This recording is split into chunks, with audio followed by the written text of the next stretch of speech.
Hi, John. Great to have Jeff. you at Yeah. BT Centre, and Yep. Thank you for coming. Thank you. What I'd like to do today is just get a bit of an overview from you of Yep. the Media Lab, what's Sure. happening there, and then perhaps zoom in on a bit about what you're doing. Yep. Tell me a bit about the Media Lab. What makes it special for you? Well, first of all, I want to thank you for being on the Jeff Patmore show. In Hollywood, they have a writer's strike, and there's no Conan O'Brien or David Letterman. I think you're going to have 1 million viewers to this show, so congratulations. Thank you. The Media Lab, I'm sorry. I'm from the Media Lab. It's a institution that's been around for over 20 years now. It's a very unique place. Yep. Because it combines technology with interest in people. Yep. You as an artist yourself, I remember your paintings and everything. Mm-hmm. How do you combine people with the mind of a technologist with the spirit of an artist? Has been the forever quest at the lab. So we attract an amazing group of people who are difficult to define. They're not artists, they're not scientists, not engineers, they're everything together. They're hybrids. Yeah. And when I'm talking to people about the Media Lab, Yep. there's a certain something about the ambiance, if you like, the feeling when you're there, and it's one of those things incredibly difficult to describe. Yeah. So I won't ask you to describe it, but are there some things you think which just make it different to other university labs? Oh. Well, I think what makes the lab different is that really students are king or queen. I mean, they are the ones that lead all the research ideas. Right. They do that because of our unique structure, where we fund their degrees. We also fund the fact that they can eat also as well. But also we have so much equipment, all kinds of these kinds of wonderful things everywhere for them to just play with. And a lot of our faculty just feel like, go ahead and experiment. And faculty usually, maybe 90% of the faculty at the lab actually are of the mindset, figure something out and come back and tell me what you found out. So it's a sort of freedom ethos. Right. Yeah. And what actually took you to the Media Lab? Yeah, well, I'm a kind of a unique case of the Media Lab because I'm actually a dropout of the Media Lab. I was in the PhD program in the late 80s for a year, and then I dropped out, and I never thought I was going to be coming back, Jeff. I left MIT, went to art school, and changed my life. And I never wanted to come back, actually. But what happened is a professor, you remember, Muriel Cooper, one of the pioneers of motion graphics.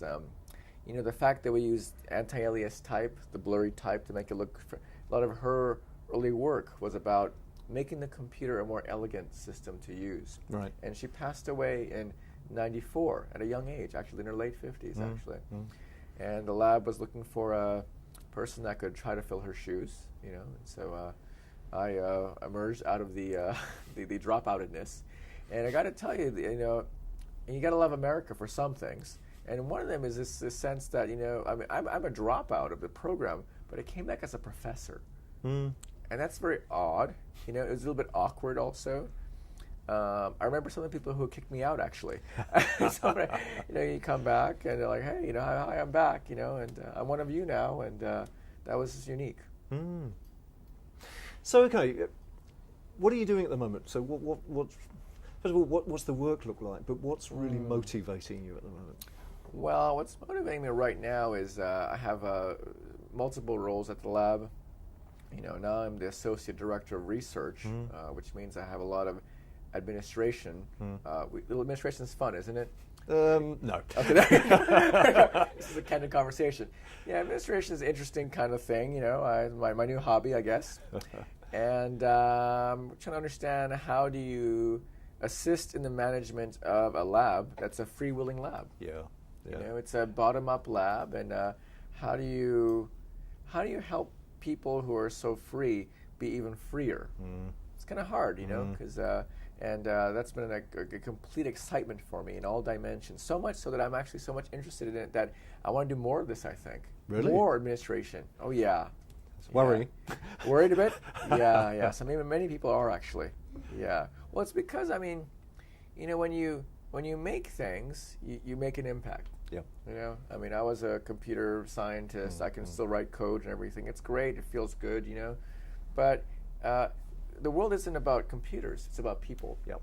And people, when they work together, do accomplish more than even a fancy, high-end parallel computing machine. Absolutely. So that, to me, is the ultimate computer to program. So it's not so much about administration. It's more about leading people. It's all about, you know, what can the world do? Yeah. You know? Yeah. And we know it's difficult.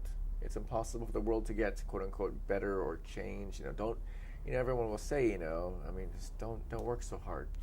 You know, I mean, it's all going to be that way. So calm down, you know, and that's what we're told a lot, actually. And as we get older, people tell you even more and more. And I like to believe that, no, there's so much opportunity. Yeah. You know? Absolutely. Yeah.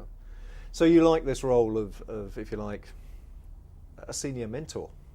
Definitely, yeah. Because a professor, that's what we do all the time. Because recall that I did leave MIT for a reason. I had a very poor mentor, very poor professor, actually, who I was perfectly MIT bound. I went to MIT undergraduate, graduate, and then I suddenly discovered this professor that was kind of a jerk, actually.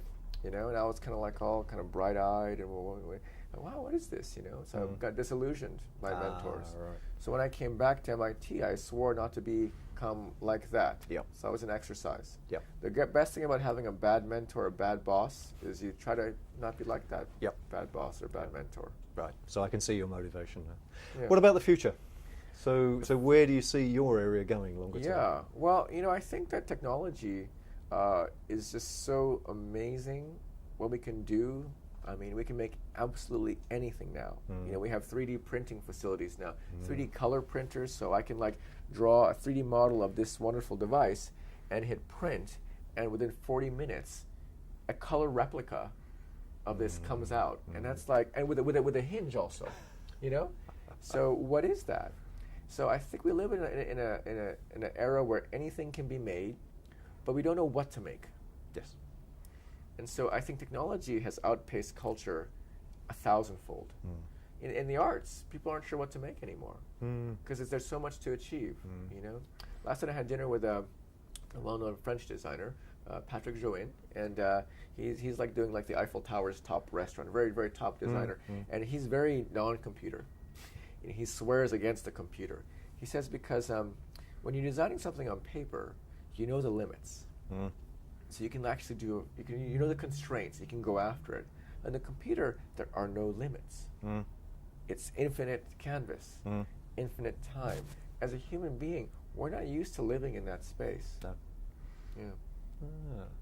So this combination of art and technology, where do you see some of the if you like, the benefits for human beings in bringing together those two areas? Because arts, you know, art in its different forms. You know, art that serves the church is how it all was very important.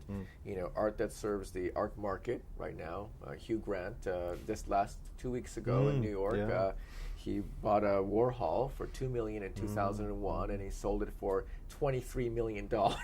You know, last week. And so, art is a market, but there's also art as a kind of means of communicating the means of human existence.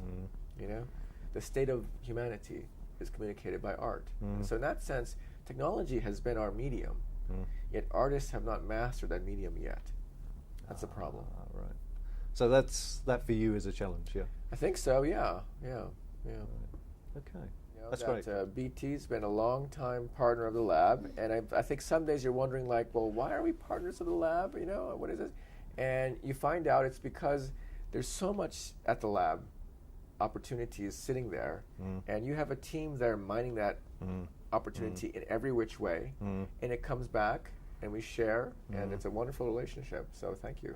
Oh, thank you. Yeah.